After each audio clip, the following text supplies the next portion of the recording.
ಸ್ನೇಹಿತರೆ ನಮಸ್ಕಾರ. ಇವಾಗ ತಮಿಳುನಾಡಲ್ಲಿ ರಾಜಕೀಯದ ಹಲಚಲ್ ನಡೀತಾ ಇದೆ, ದೊಡ್ಡ ಯುದ್ಧ. ಇಂಥ ಸಂದರ್ಭದಲ್ಲಿ ತಮಿಳುನಾಡು ಅಂದ ತಕ್ಷಣ ಕ್ಯಾಪ್ಟನ್ ವಿಜಯಕಾಂತ್ ಇರ್ಬೋದು, ಜಯಲಲಿತಾ ಅವ್ರು ಇರ್ಬೋದು, MGR ಇರ್ಬೋದು, ಸೀಮಾನ್ ಅವ್ರು ಇರ್ಬೋದು, ಖುಷ್ಬು ಅವ್ರು ಇರ್ಬೋದು, ಬೇರೆ ಬೇರೆ ಯಾರ್ಯಾರು ಸಿನಿಮಾದಲ್ಲಿರೋರೆಲ್ಲ ಕೂಡ ರಾಜಕಾರಣದಲ್ಲಿ ತುಂಬ ಚೆನ್ನಾಗಿ ಗುರುತಿಸ್ಕೊಂಡಿರೋದು ಒಂದು ಪರಂಪರೆ ಇದೆ. ಈ ನಿಟ್ಟಲ್ಲಿ ನಿಮಗೊಂದು ಸಣ್ಣ ಕಥೆ ಹೇಳೋಣ ಅಂತ ಬಂದಿದ್ದೀನಿ. ರಜನಿಕಾಂತ್ ಅವ್ರ ಬಗ್ಗೆ.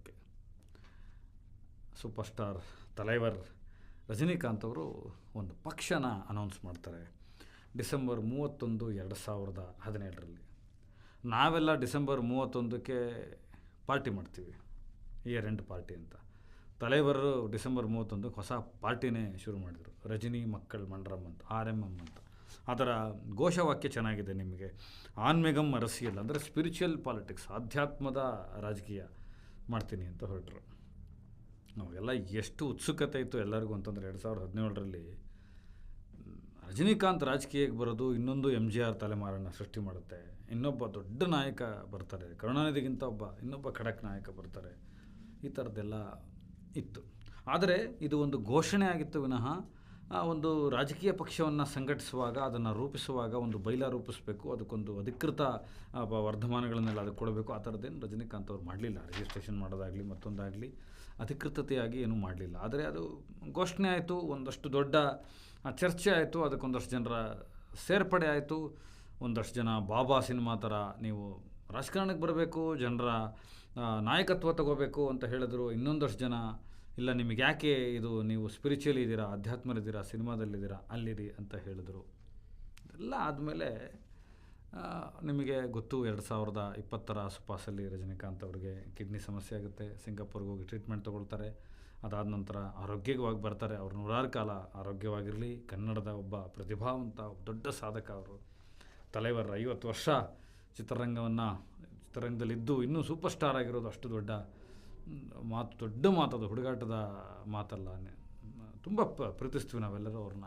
ಅವರು 100 ಕಾಲ ಆರೋಗ್ಯವಾಗಿರಲಿ ಅಂತ ಪ್ರಾರ್ಥಿಸ್ತಾ, ಕಿಡ್ನಿ ಇಶ್ಯೂ ಆದಮೇಲೆ ಬಂದ ಮೇಲೆ ಎಲ್ಲರೂ ಒತ್ತಾಸೆ ಹಾಕ್ತಾರೆ, ರಾಜಕಾರಣನ ಶುರು ಮಾಡಬೇಕೀಗ. ಹೇಗಿದ್ದರೂ ವರ್ಷಕ್ಕೊಂದು ಸಿನಿಮಾ ಮಾಡ್ತಾರೆ ರಜನಿಕಾಂತ್ ಅವರು. ಬಾಕಿ ಅಷ್ಟೆಲ್ಲ ಟೈಮ್ ಇರುತ್ತಲ್ಲ, ಏನು ಶೂಟಿಂಗ್ ಹೋದರೆ 100 ದಿನ ಹೋಗ್ಬೋದು, ಇನ್ನೂ 265 ದಿನ ಇರುತ್ತಲ್ಲ, ಮಾಡ್ಬೋದು ಅಂತೆಲ್ಲ ಅವರ ಸ್ನೇಹಿತರ ಬಳಗ ಇನ್ನೊಂದು ಎಲ್ಲ ಶುರು ಮಾಡಿದ್ರೆ, ರಜನಿಕಾಂತ್ ಅವರು ಒಂದು ತೀರ್ಮಾನ ಮಾಡ್ತಾರೆ. ಇವತ್ತಿನ ರಾಜಕಾರಣ ಅಂದ್ರೇನು ಅಂತ ನಮಗೆ ಮುಖಾಮುಖಿಯಾಗಿ ಗೊತ್ತಿಲ್ಲ, ನಾವು ಜನರ ಹತ್ರಕ್ಕೆ ಹೋಗಿಲ್ಲ, ಅಥವಾ ಇವತ್ತು ಜನರಿಗೆ ಏನು ಬೇಕು ಅನ್ನೋದು ನಮಗೆ ಗೊತ್ತಾಗ್ತಾ ಇಲ್ಲ. ಸಿಸ್ಟಮ್ ಹೇಗೆ ರನ್ ಆಗುತ್ತೆ ಅನ್ನೋದು ಗೊತ್ತಿಲ್ಲ, ರಾಜಕಾರಣವನ್ನು ಹೇಗೆ ನಡೆಸಬೇಕು ಅನ್ನೋದು ಗೊತ್ತಿಲ್ಲ, ನಾಯಕತ್ವ ಏನು ಅನ್ನೋದು ನಮಗೆ ಗೊತ್ತಿಲ್ಲ. ಇಷ್ಟೆಲ್ಲ ವಿಚಾರಗಳು ನಮಗೆ ಗೊತ್ತಿಲ್ಲದಂತೆ ಆಗಿದ್ದಾವೆ. ಸೊ ಅದನ್ನು ತಿಳ್ಕೊಳ್ಳೋದು ಹೇಗೆ? ನಿಮಗೆ ರಜನಿಕಾಂತ್ ಅವರು ಇನ್ನೊಂದು ವಿಚಾರಕ್ಕೆ ಫೇಮಸ್ಸು, ನಿಮಗೆ ಗೊತ್ತು. ಹಿಮಾಲಯಗಳಿಗೆ ಹೋಗ್ತಾರೆ, ಆಧ್ಯಾತ್ಮಕ್ಕೆ ಹೋಗ್ತಾರೆ, ಮಾರುವೇಷದಲ್ಲಿ ಹೋಗ್ತಾರೆ, ವಿತೌಟ್ ಮೇಕಪ್ಪು ಏನೂ ಇಲ್ದೆಲ್ಲ ಹಾಗಾಗಿ ಓಡಾಡ್ತಾರೆ. ಈ ಸಲ ಅವ್ರು ಏನು ಮಾಡ್ತಾರೆ, ಅವ್ರದ್ದೊಂದು 4 ಜನ ಸ್ನೇಹಿತರನ್ನ ಕರ್ಕೊಂಡು, ಇದು ನಾನು ತುಂಬ ಅವರ ಆತ್ಮೀಯ ಸ್ನೇಹಿತರ, ಅವರ ಮ್ಯಾನೇಜರ್ಗಳ ಬಾಯಿಂದೆಲ್ಲ ಕೇಳಿರೋದು ಇದು. ಅವರು ಪ್ರೊಸ್ಥೆಟಿಕ್ ಮೇಕಪ್ ಅಂತ ಇದೆ, ನಿಮಗೆ ಇಲ್ಲಿ ನೋಡಿದ್ರೆ ಹಾಕಿರ್ತಾರೆ, ನೋಡ್ಕೊಳ್ಳಿ. ಪ್ರೊಸ್ಥೆಟಿಕ್ ಮೇಕಪ್ ಸಿನಿಮಾಗಳಲ್ಲಿ ಮಾಡುವಂಥ ವಿಶೇಷವಾದಂಥ ಮೇಕಪ್ ಅದು. ಅದಕ್ಕೆ ಕಮಲ್ ಹಾಸನ್, ರಜನಿಕಾಂತ್ ಅವರೆಲ್ಲ ತುಂಬ ಹೆಸರುವಾಸಿ ಅದಕ್ಕೆ. ಆ ಮೇಕಪ್ಪಲ್ಲಿ ತುಂಬ ದೊಡ್ಡ ದೊಡ್ಡ ಅವತಾರಗಳನ್ನು ಎತ್ತಿದ್ದಾರೆ ಅದರಲ್ಲಿ. ಆ ಪ್ರೊಸ್ಥೆಟಿಕ್ ಮೇಕಪ್ ಹಾಕ್ಕೊಂಡು ಇವರು 4-5 ಜನರು ಏನು ಮಾರುವೇಷದಲ್ಲಿ ಓಡಾಡ್ತಾರೋ ಅದೇ ಥರ ತಮಿಳ್ನಾಡು ತುಂಬ ಓಡಾಡ್ತಾರೆ. ಆಗ ರಜನಿಕಾಂತ್ ಒಂದು 4ರಿಂದ 5 ದಿನ, ಒಂದು ವಾರ ಅಂದ್ಕೊಳ್ಳಿ, ಓಡಾಟ ಮಾಡ್ಕೊಂಡು ಬಂದವರು ಒಂದು ಮಾತು ಹೇಳ್ತಾರೆ, ಜನರಿಗೆ ನಾನು ರಜನಿಕಾಂತ್ ರಾಜಕಾರಣಕ್ಕೆ ಬರಬೇಕಾ ಬೇಡವಾ ಅಂತ ಕೇಳಿದ್ರೆ ಇಷ್ಟು ವಿಚಿತ್ರವಾಗಿ, ವಿಲಕ್ಷಣವಾಗಿ, ಸತ್ಯವಾಗಿ, ನೇರವಾಗಿ ಹೇಳ್ತಾರೆ ಅನ್ನೋದು ನನಗೆ ಗೊತ್ತಿರಲಿಲ್ಲ. ಎಷ್ಟು % ಜನಕ್ಕೆ ನಾನು ರಾಜಕಾರಣಕ್ಕೆ ಬರೋದೇ ಇಷ್ಟ ಇಲ್ಲ. ಆಮೇಲೆ ಜನ ಹೀಗಿದ್ದಾರೆ ಅನ್ನೋದು ನನಗೆ ಗೊತ್ತಿಲ್ಲ. ಜನರಿಗೆ ಇಷ್ಟೆಲ್ಲ ನಿರೀಕ್ಷೆ, ಇನ್ನೊಂದು ಸ್ತರದಲ್ಲಿ ಹೋದರೆ ನಾನು ರಾಜಕಾರಣಕ್ಕೆ ಬಂದರೆ ಇಷ್ಟೆಲ್ಲ ಅವರಲ್ಲಿ ನಿರೀಕ್ಷೆ ಇದೆ, ಮತ್ತು ಜನರಿಗೆ ಇಷ್ಟೆಲ್ಲ ಇನ್ನೂ ಸಮಸ್ಯೆ ಇದೆ. ಅಲ್ಲಿ ನಿಮಗೆ ತಮಿಳ್ನಾಡಿನ ರಾಜಕಾರಣ ಒಂಥರ ವಿಚಿತ್ರ. ಅಲ್ಲೊಂದು ಟಾಯ್ಲೆಟ್ ಕಮೋಡ್ ಹಾಕ್ತಾರೆ, ಅದ್ರ ಮೇಲೆ ಜಯಲಲಿತಾ ಅವ್ರ ಫೋಟೋ ಹಾಕ್ಬಿಟ್ಟಿರ್ತಾರೆ. ಎಲ್ಲ ಫ್ರೀ, ಅಕ್ಕಿ ಫ್ರೀ ಕೊಡ್ತೀನಿ, ಅದೊಂಥರ ವಿಚಿತ್ರ ರಾಜಕಾರಣ. ಬಡವರಿಗೆ ಅಕ್ಕಿ ಫ್ರೀ ಕೊಡ್ತೀವಿ, TV ಕೊಡ್ತೀವಿ, ಮಿಕ್ಸಿ ಕೊಡ್ತೀವಿ, ₹1 ಕೊಡ್ತೀವಿ, ₹2 ಕೊಡ್ತೀವಿ. ಈ ಥರದೊಂದು ರಾಜಕಾರಣ ಅಲ್ಲಿ ನಡೀತದೆ, ಅದು ನಮ್ಮಲ್ಲಿ ಅದು ನಡೆಯಲ್ಲ. ಸೊ ಜನರಿಗೆ ಇಷ್ಟೆಲ್ಲ ನಿರೀಕ್ಷೆಗಳಿದೆಯಾ, ಅಪಾರ್ಟ್ ಫ್ರಮ್ ಎಜುಕೇಷನ್ನು, ಶಿಕ್ಷಣ, ಸಾರಿಗೆ, ಆರೋಗ್ಯ, ಇದೆಲ್ಲ ದಾಟಿ ಇಷ್ಟೆಲ್ಲ ಕಷ್ಟಗಳಿದೆಯಾ. ಮತ್ತು ನಾನು ರಾಜಕಾರಣಕ್ಕೆ ಬರೋದ್ರ ಬಗ್ಗೆ ಇಷ್ಟೆಲ್ಲ ಮಾತುಕತೆಗಳಿದೆಯಾ, ಅದು ಇಂತಿಂಥ ಮಾತುಗಳಿದೆಯಾ ಅಂತ ಕೆಲವು ಮಾತುಕತೆನ ಅವರು ತುಂಬ ಸ್ಪಷ್ಟವಾಗಿ ಕೋಟ್ ಮಾಡಿ ಹೇಳ್ತಾರೆ. ನಾನು ರಾಜಕಾರಣಕ್ಕೆ ಬರೋದಿಲ್ಲ, ನಾನು ಬರಬಾರ್ದು ಅಂತೇಳಿ. ಸೊ ಒಬ್ಬ ಅಂಥ ದೊಡ್ಡ ಸೂಪರ್ ಸ್ಟಾರು ಪ್ರೊಸ್ಥೆಟಿಕ್ ಮೇಕಪ್ಗಳು ಹಾಕ್ಕೊಂಡು ಜನರ ಹತ್ರಕ್ಕೆ ಹೋಗಿ ಜನರ ಭಾವನೆಗಳನ್ನು ನೋಡಿ ನನಗೆ ರಾಜಕಾರಣ ಒಪ್ಪಲ್ಲ, ನಾನು ರಾಜಕಾರಣಕ್ಕೆ ಫಿಟ್ ಇಲ್ಲ, ನನಗೆ ಈಗಿರುವ ಸಂದರ್ಭದಲ್ಲಿ ನನ್ನ ಬಾಡಿ ನನ್ನ ಮನಸ್ಸು ಇರುವ ನೇಚರಲ್ಲಿ ನಾನು ರಾಜಕಾರಣಕ್ಕೆ ಬರಬಾರ್ದು, ಅದನ್ನು ಫುಲ್ಫಿಲ್ ಮಾಡೋಕ್ಕಾಗಲ್ಲ, ಅಷ್ಟು ದುಡ್ಡು ನನ್ನ ಕೈಯಲ್ಲಿ ಖರ್ಚು ಮಾಡೋಕ್ಕಾಗಲ್ಲ, ಅಷ್ಟು ಆರೋಗ್ಯ ಖರ್ಚು ಮಾಡೋಕ್ಕಾಗಲ್ಲ, ಅಷ್ಟು ಸಮಯ ಖರ್ಚು ಮಾಡೋಕ್ಕಾಗಲ್ಲ, ರಾಜಕಾರಣ ಮತ್ತು ನಾಯಕತ್ವ ಅನ್ನೋದು ತುಂಬ ದೊಡ್ಡದು ಅನ್ನೋದನ್ನು ಮನಗಳ್ತಾರಲ್ಲ, ಅದನ್ನು ಪ್ರಾಮಾಣಿಕವಾಗಿ ಒಪ್ಕೋತಾರಲ್ಲ, ಅದಕ್ಕೆ ಆ ಮನುಷ್ಯ ಸೂಪರ್ ಸ್ಟಾರ್ ಆಗಿರೋದು.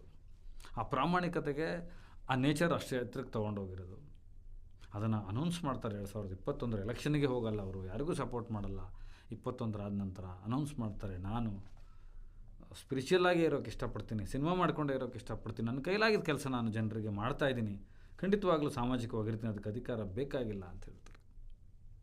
ಇನ್ನೊಂದು ಇತ್ತೀಚೆಗೊಂದು ಕಾಣಿಸ್ತು, ಈ ಪ್ರೊಸ್ಥೆಟಿಕ್ ಮೇಕಪ್ ಅನ್ನೋದು ನನ್ನ ಕಾಡ್ತಾ ಇತ್ತು, ಈ ಮಾರುವೇಷ ಅನ್ನೋದು ಕಾಡ್ತಾ ಇತ್ತು. ಅಕ್ಷಯ್ ಕುಮಾರು ಹೌಸ್ಫುಲ್ 5ಗೆ ಮಾಸ್ಕ್ ಹಾಕ್ಕೊಂಡು ತಾನೇ ಹೋಗಿ ನಿಂತಿದ್ದಾರೆ, ಏನು ರಿಸಲ್ಟ್ ಬರುತ್ತೆ ಅಂತ. ಒಂದು ಸಲ ನನಗೆ ಆಸೆ ಏನು ಸ್ನೇಹಿತರೆ ಅಂದರೆ, ರಜನಿಕಾಂತ್ ಅವ್ರ ಥರ ಯಾರು ಬೇರೆ ನಾಯಕರುಗಳು ಯಾರಿದ್ದಾರೆ, ನಮ್ಮ ಪ್ರಧಾನಮಂತ್ರಿ ಮೋದಿಯವರು ಇರ್ಬೋದು, ಒಂದು ಪ್ರೊಸ್ಥೆಟಿಕ್ ಮೇಕಪ್ ಹಾಕ್ಕೊಳ್ಳಿ, ಯಾಕಂದ್ರೆ ಚೆನ್ನಾಗಿ ಆ್ಯಕ್ಟ್ ಮಾಡ್ತಾರೆ ಅವರು. ಮೋದಿಜಿ ಒಂದು ಪ್ರೊಸ್ಥೆಟಿಕ್ ಮೇಕಪ್ ಹಾಕ್ಕೊಳ್ಳಿ, ಸಿದ್ದರಾಮಯ್ಯನವರು ನೀವು ಮೇಕಪ್ ಹಾಕ್ಕೊಳ್ಳಿ, ಎಲ್ಲ ಒಂದು ಸಲ ರೋಡಿಗೆ ಬಂದುಬಿಟ್ಟು ಜನರ ಜೊತೆ ಸಾಮಾನ್ಯವಾಗಿ ಮಾತಾಡಿ ನೋಡಿ. ರಜನಿಕಾಂತ್ ಅವರಾರು ಮಾರುವೇಷದಲ್ಲಿ ಬಂದರೆ ಗೊತ್ತಾಗಲ್ಲ, ಅವ್ರಿಗೆ ಅದು ರೂಢಿ ಇದೆ. ನಿಮಗಂತೂ ಮಾರುವೇಷ ಅನ್ನೋದು ಗೊತ್ತಿಲ್ಲ, ಅದಕ್ಕೆ ನೀವು ಸರಿಯಾದ ಮೇಕಪ್ಪೇ ಮಾಡ್ಕೋಬೇಕು. ನೀವು ರಾಜಕಾರಣದಲ್ಲಿ ಆ್ಯಕ್ಟ್ ಮಾಡೋದನ್ನು ಬಿಟ್ಟುಬಿಟ್ಟು ಎಲ್ಲರೂ, ನಾನು ಹೇಳ್ತಾ ಇರೋದು ಅಪಾರ್ಟ್ ಫ್ರಮ್ ಎನಿ ಪಾರ್ಟಿ, ಮೋದಿಯವರು ಇರ್ಬೋದು, ಸಿದ್ದರಾಮಯ್ಯವ್ರು ಇರ್ಬೋದು, ಕುಮಾರಸ್ವಾಮಿ ಅವರು ಇರ್ಬೋದು, ಎಲ್ಲ ಪಾರ್ಟಿ ಯಾರ್ಯಾರು ಇದ್ದೀರಾ ಈ ದೇಶದಲ್ಲಿ, ಪವನ್ ಕಲ್ಯಾಣ್ ಅವ್ರು ಇರ್ಬೋದು, ಲೀಡರ್ಗಳಿದ್ದೀರಾ, ಅವರೆಲ್ಲ ಒಂದು ಸಲ ಮಾರುವೇಷ ಹಾಕ್ಕೊಂಡು ಪ್ರೊಸ್ಥೆಟಿಕ್ ಮೇಕಪ್ ಹಾಕ್ಕೊಂಡು ಜನರ ಜೊತೆ ಬಂದು ಒಂದೊಂದು ವಾರಗಟ್ಟಲೆ ಇರಿ. ಯಾಕಂದರೆ ನೀವು ಗ್ರಾಮ ವಾಸ್ತವ್ಯ ಅಂತ ಹೋದರೆ ಅಲ್ಲಿ ಎಲ್ಲ AC ಗೀಸಿ ಎಲ್ಲ ಇರ್ತದೆ, ಹಾಗಾಗಲ್ಲ. ಜನರ ಜೊತೆ ಮುಖಾಮುಖಿ ಮಾಡಿ ಸಾಮಾನ್ಯವಾಗಿ ಮಾತನಾಡಿ, ಜನರ ನಿರೀಕ್ಷೆಗಳೇನಿದೆ, ಅವ್ರ ಕಷ್ಟ ಏನಿದೆ, ಸಾಮಾನ್ಯ ಜನ ಹೆಂಗೆ ಬದುಕ್ತಾ ಇದ್ದಾರೆ, ನೀವು ಕೊಡ್ತಾ ಇರ್ತಾ ಇನ್ಫ್ರಾಸ್ಟ್ರಕ್ಚರ್ ಕ್ರಿಯೇಟ್ ಆಗಿರೋದು ಹೇಗಿದೆ, ಎಲ್ಲ ಗೊತ್ತಾಗುತ್ತೆ. ಇದೊಂಥರ ಚೆನ್ನಾಗಿದೆ. ಎಲ್ಲ ಸಿನಿಮಾ ಹೀರೋಗಳು ಮಾರುವೇಷ ಹಾಕ್ಕೊಂಡು ಅವರವರು ಸಿನಿಮಾಗಳನ್ನು, ಅವರವ್ರ ಫ್ಯಾನ್ಸ್ಗಳನ್ನು, ಜನ ಏನು ಹೇಳ್ತಾರೆ, ಜನ ಯಾವ ಸ್ತರದಲ್ಲಿ ಯೋಚನೆ ಮಾಡ್ತಾಯಿದ್ದಾರೆ ಅಂತ ನೋಡೋದು. ಅದರಲ್ಲಂತೂ ಈ ಕಾಲಘಟ್ಟದ ರಾಜಕಾರಣಿಗಳು ಮಾಡಲೇಬೇಕಾದಂಥ ಕೆಲಸ ಏನು ಅಂದರೆ, ಒಂದು ವಿನಮ್ರ ವಿನಂತಿ ಅವ್ರ ಹತ್ರ, ಕುಚೋದ್ದಿಕ್ಕಲ್ಲ, ನಿಜ ಸೀರಿಯಸ್ ಆಗಿ ದಯವಿಟ್ಟು ಜನರ ಹತ್ರ ಬಂದು ಮಾತು ಕೇಳಿ ಅವ್ರದ್ದು. ನಿಮ್ಮ ಈ ಮಧ್ಯವರ್ತಿಗಳನ್ನು ಬಿಟ್ಟು, ಎಲ್ಲರನ್ನೂ ಬಿಟ್ಟು, ನಿಮ್ಮ ಟೀಮ್ಗಳನ್ನು ಬಿಟ್ಟು, ನಿಮ್ಮ PR ಸೆಕ್ಷನ್ಗಳನ್ನು ಬಿಟ್ಟು ಒಂದು ಸಲ ಜನರ ಜೊತೆ ದೊಡ್ಡ ದೊಡ್ಡ ನಾಯಕರುಗಳು ಮಾತನಾಡಬೇಕು. ಮಾತನಾಡಿದಾಗ ಮಾತ್ರ ಜಗತ್ತು ಅರ್ಥ ಆಗೋದು. ಗಾಂಧೀಜಿಗೇ ಅರಬಿಂದೋ ಅವರ ಅಡ್ವೈಸ್ ಮೇಲೆ, ಸಲಹೆ ಮೇರೆಗೆ ಇಡೀ ಭಾರತವನ್ನು ಪರಿಭ್ರಮಣ ಮಾಡಿದಾಗ, ಪಾದಯಾತ್ರೆ ಮಾಡಿದಾಗ, ಜನರ ಜೊತೆ ಹೋದಾಗಲೇ ಗೊತ್ತಾಗಿದ್ದು ಈ ದೇಶಕ್ಕೆ ಸ್ವಾತಂತ್ರ್ಯ ಅಂದರೆ ಏನು, ಅದು ಹೇಗೆ ಸಿಗುತ್ತೆ, ಆ ಸ್ವಾತಂತ್ರ್ಯದ ಹೋರಾಟವನ್ನು ಹೇಗೆ ರೂಪಿಸಬೇಕು ಅಂತ. ಈ ತಮಿಳುನಾಡಿನ ಎಲೆಕ್ಷನ್ ಸಂದರ್ಭದಲ್ಲಿ ರಜನಿಕಾಂತ್ ಅವರು ಮಾಡಿದ ಒಂದು ಸಾಹಸ ಮತ್ತು ಪ್ರಾಮಾಣಿಕತೆ ನೆನಪಾಯಿತು. ಆ ಪ್ರಾಮಾಣಿಕತೆ ಎಲ್ಲ ಲೀಡರ್ಸ್ಗಳಿಗೆ ಬರಲಿ ಅಂತ ನನ್ನ ಆಶಯ. ನಮಸ್ಕಾರ.